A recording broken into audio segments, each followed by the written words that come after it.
আসসালামু আলাইকুম। Technique easy এডুকেশনের পক্ষ থেকে আপনাদের সবাইকে স্বাগতম জানাচ্ছি। প্রিয় শিক্ষার্থীরা, চলে আসলাম নতুন আরও একটা পর্ব নিয়ে। আজকের পর্বে আমরা বেশ কয়েকটি সংক্ষিপ্ত প্রশ্নের সমাধান করব। আমাদের প্রথম যেই প্রশ্নটা আমরা দেখতে পাচ্ছি, এখানে বলা হলো 5+8+11+...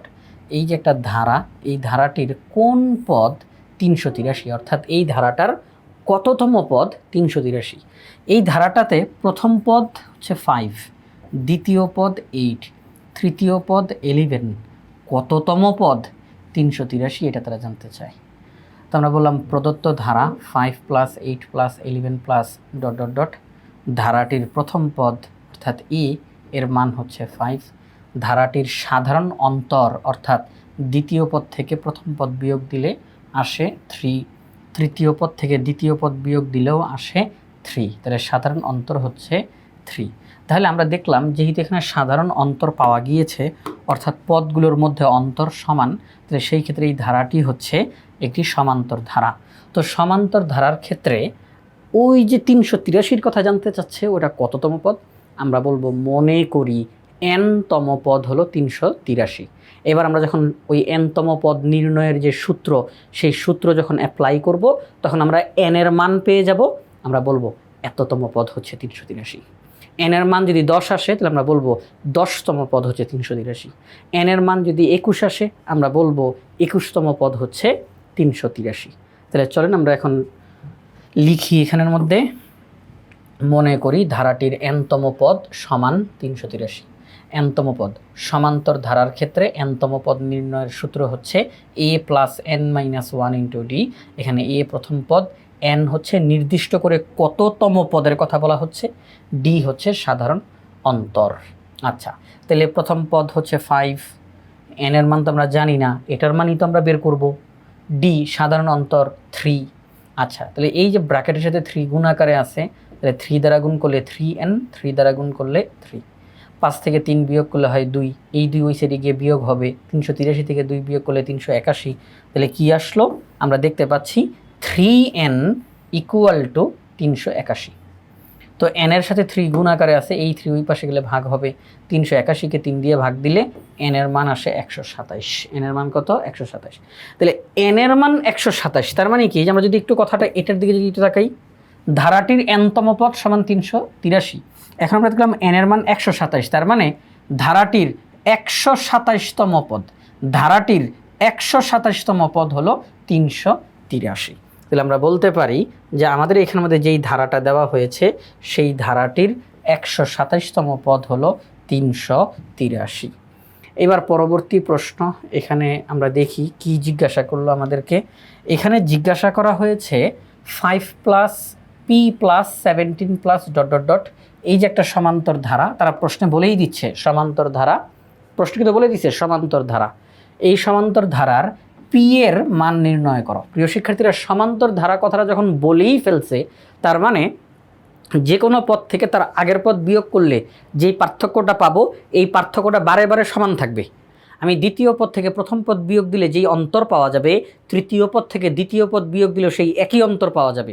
সমান্তর ধারা, সমান্তর ধারাতে পদগুলোর মধ্যে অন্তর বা পার্থক্য সমান থাকে। তাহলে এখানে আমরা যেই কাজটা করব, দ্বিতীয় পদ থেকে প্রথম পদ বিয়োগ দিব, একটা অন্তর পাবো, তৃতীয় পদ থেকে দ্বিতীয় পদ বিয়োগ দিব, একটা অন্তর পাবো, এবং অবশ্যই অবশ্যই অন্তরগুলো সমান হবে, অবশ্যই অবশ্যই অন্তরগুলো সমান হবে। পি থেকে 5 মাইনাস করার কারণে, আমি এমনি বলতেছি, পি থেকে 5 মাইনাস করার কারণে যদি অন্তর আসে 2, তাহলে 17 থেকে পি মাইনাস করলেও অন্তর আসবে 2, অর্থাৎ অন্তর সমান আসবে। সাধারণ অন্তর, অন্তরটা সবসময় সমান আসবে।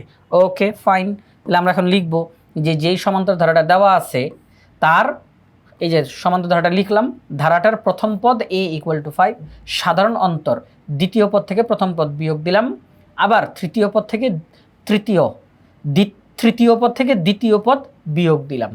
তাহলে আমরা দেখলাম এটাও অন্তর, এটাও অন্তর। সবাই একটু বোঝার চেষ্টা করি প্রিয় শিক্ষার্থীরা, যেহেতু পি এর মানটা নির্দিষ্ট না, পি এর মানই তো আমরা বের করব, এখানে নির্দিষ্ট করে বলা হয় নাই। যদি এখানে বলা থাকতো, তাহলে না হয় আমি ওই সংখ্যা থেকে এটাকে বিয়োগ করলে একটা রেজাল্ট পেয়ে যেতাম, কিন্তু এখন তো এটা চলক অবস্থায় আছে। তাহলে পি থেকে 5 মাইনাস করলে কি আসবে? p - 5। 17 থেকে p মাইনাস করলে কি আসবে? 17 - p। এবং এই দুইটা সমান হবে, কারণ এইটাও অন্তর, এইটাও অন্তর, অন্তর সমান, অন্তর সমান। তাহলে আমরা এখন এদের মাঝখানে সমান চিহ্ন বসাবো, এই অন্তর সমান এই অন্তর।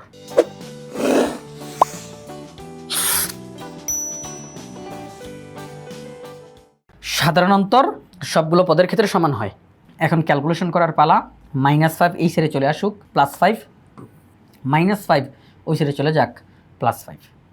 হ্যাঁ, প্লাস পি, এই যে -p যখন এই পাশে আসবে +p হবে, আর -5 যখন ওই পাশে যাবে +5 হবে। ওকে, তাহলে p + p 2p, 17 + 5 22। তাহলে এই 2 ওই সাইডে গিয়ে ভাগ হবে, p এর মান 11 চলে আসছে। p এর মান কত? 11। তার মানে আমরা যদি এখন এই যে আমি একটু দেখাই, p এর মান হচ্ছে 11। তো দেখেন 11 থেকে যদি আপনি 5 বিয়োগ করেন তাহলে কত আসবে? 6। আবার 17 থেকে যদি 11কে বিয়োগ করেন তাহলে কত আসবে? 6। তাহলে অন্তর সমান হইল। ঠিক আছে, তাহলে আমরা এইভাবে করে রেজাল্ট বের করে ফেলতে পারি। তাহলে p এর মান হচ্ছে 11। পরবর্তী প্রশ্নে কি জিজ্ঞাসা করছে? পরবর্তী প্রশ্নে জিজ্ঞাসা করছে 3 + 5 + 7 +... এই ধারাটির প্রথম 10টি পদের সমষ্টি নির্ণয় করো। এটা একটা ধারা, এই ধারাটার প্রথম 10টা পদের সমষ্টি নির্ণয় করো। এটা প্রথম পদ, দ্বিতীয় পদ। যদি বলতো প্রথম 2টি পদের সমষ্টি বের করো, তাহলে প্রথম পদ দ্বিতীয় পদ যোগ করতাম। যদি বলতো প্রথম 3টি পদের সমষ্টি বের করো, প্রথম দ্বিতীয় তৃতীয় 3টি পদের সমষ্টি বের করতাম। কিন্তু আমাদেরকে বলছে প্রথম 10টি পদের সমষ্টি বের করো, প্রথম দ্বিতীয় তৃতীয় চতুর্থ পঞ্চম ষষ্ঠ এইভাবে করে করতে করতে 10টি পদের আমরা সমষ্টি নির্ণয় করব। ঠিক আছে, আচ্ছা, তো এখন দেখেন কিভাবে করে করি। আমরা লিখলাম ধারাটার প্রথম পদ হচ্ছে 3, সাধারণ অন্তর 5 থেকে 3 বিয়োগ করলে 2 আসে, 7 থেকে 5 বিয়োগ করলে 2 আসে, সাধারণ অন্তর d এর মান 2। তাহলে যেহেতু এখানে সাধারণ অন্তর পাওয়া গেছে, এখানেও যেই পার্থক্য এখানেও সেই পার্থক্য, তার মানে এটা সাধারণ অন্তর পাওয়া গিয়েছে, তাহলে এটি হচ্ছে সমান্তর ধারা। কেননা সমান্তর ধারার ক্ষেত্রেই সাধারণ অন্তর পাওয়া যায়। আচ্ছা, তাহলে এটা সমান্তর ধারা। তাহলে যেহেতু সমান্তর ধারা আমরা বুঝে গেছি, আমি এতক্ষণ জানতাম না এটা কি ধারা, এটা কি সমান্তর ধারা, হ্যাঁ, নাকি এটা গুণোত্তর ধারা, আমি এটা জানতাম না। মাত্র আমি জানতে পারছি এটা সমান্তর ধারা। তো সমান্তর ধারার ক্ষেত্রে প্রথম 10টি পদের সমষ্টি নির্ণয় করার আমরা যে সূত্র জানি, সেই সূত্র অ্যাপ্লাই করে দিলেই আমাদের অঙ্কটা হয়ে যাবে। সমান্তর ধারার ক্ষেত্রে প্রথম n সংখ্যক পদের সমষ্টি হিসেবে আমরা জানি প্রথম n সংখ্যক পদ, যদি n এর জায়গাতে 10 বসান তাহলে প্রথম 10টি পদের সমষ্টি, n এর জায়গাতে যদি 20 বসান প্রথম 20টি পদের সমষ্টি। তাহলে সমান্তর ধারার ক্ষেত্রে প্রথম n সংখ্যক পদের সমষ্টি নির্ণয়ের সূত্র কি? Sn, অর্থাৎ সামেশন অফ n, এতটি সংখ্যার সমষ্টি, equal to n/2 into 2a + n - 1 d। সমান্তর ধারার ক্ষেত্রে প্রথম n সংখ্যক পদের সমষ্টি, আপনাকে প্রথম যতটি পদের সমষ্টি বের করতে বলবে সমান্তর ধারার ক্ষেত্রে এই সূত্রটা অ্যাপ্লাই করে দিব, n/2 into 2a + n - 1 d। এই n এর মান হিসাবে বসবে আপনাকে কতটি পদের সমষ্টি বের করতে বলছে। যদি বলে 10টি পদের সমষ্টি, তাহলে n এর মান হিসাবে 10 বসবে। 20টি পদের সমষ্টি, n এর মান হিসাবে 20 বসবে।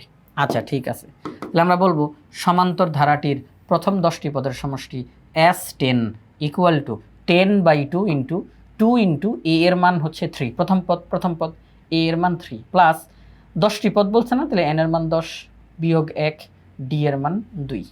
10কে 2 দিয়ে ভাগ করলে 5, 3 দুগুণে 6, 10 থেকে 1 বিয়োগ করলে 9, 9 দুগুণে 18। আবার বলি 10কে 2 দিয়ে ভাগ দিলে 5, 3 দুগুণে 6, 10 থেকে 1 বিয়োগ করলে 9, 9 দুগুণে 18। এবং খেয়াল রাখতে হবে এখানের মধ্যে যেই বিষয়টা, সেটি হচ্ছে এই যে এখান থেকে এই পর্যন্ত কিন্তু ব্র্যাকেটের ভিতরে, হ্যাঁ, ব্র্যাকেটের ভিতরে, এই জন্যই 10কে 2 দিয়ে ভাগ করে 5 লিখছি, তারপরে গুণ চিহ্ন, ব্র্যাকেটের মধ্যে এইটার তথ্যগুলো লিখলাম।